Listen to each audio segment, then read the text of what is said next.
बड़ी रौनक होगी भगवान के दरबार में। एक फरिश्ता पहुंचा है जमीन से आसमान में। लगता है स्वर्ग सत्ता में कुछ सुखद सुझाव के लिए भगवान ने जन जन के दुलारे और हम सबों के प्यारे कालजयी अटल जी को अपने पास बुलाया होगा। उसी ऊपर वाले से हाथ जोड़कर पवन सिंह की तरफ से एक अनुरोध है।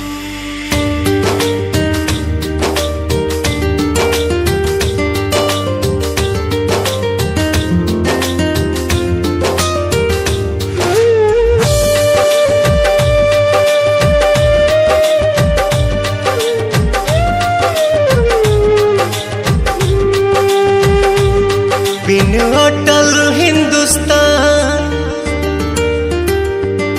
तन जैसे बिना जान। बिन अटल हिंदुस्तान तन जैसे बिना जान। न सुबह होती ना होती शाम। कुछ दिन रख कर अपने धाम में लौटा देना है मेरे राम। कुछ दिन रख कर अपने धाम में लौटा देना है मेरे राम।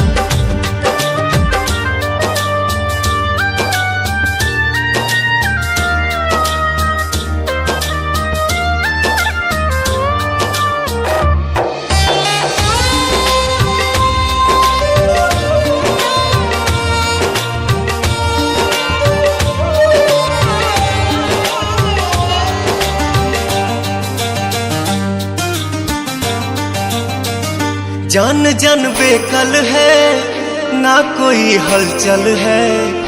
आज भारत माँ का सोना ये आंचल है।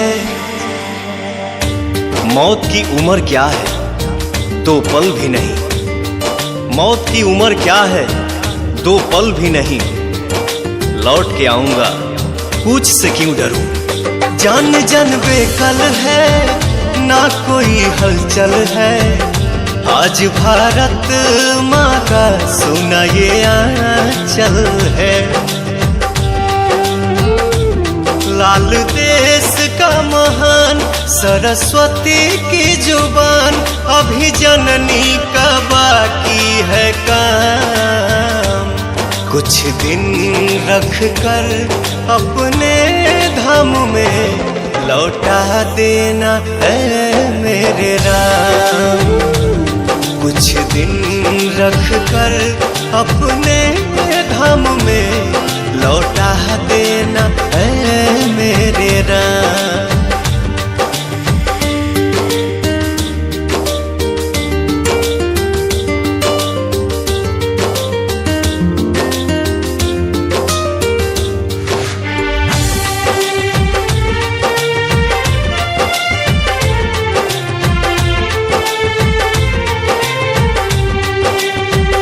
थक कर सोया है लाल मेरा कोमल है।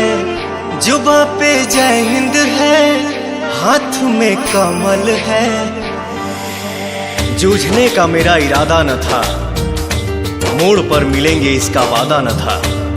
रास्ता रोक कर वह खड़ी हो गई। यूं लगा मौत जिंदगी से बड़ी हो गई। थक कर सोया है लाल मेरा कोमल है।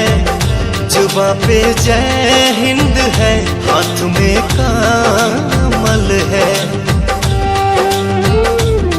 आज चूम के चरण कहे घुंघरू पवन। मन मतलबी भी करता सलाम। कुछ दिन रख कर अपने धाम में लौटा देना है मेरे राम।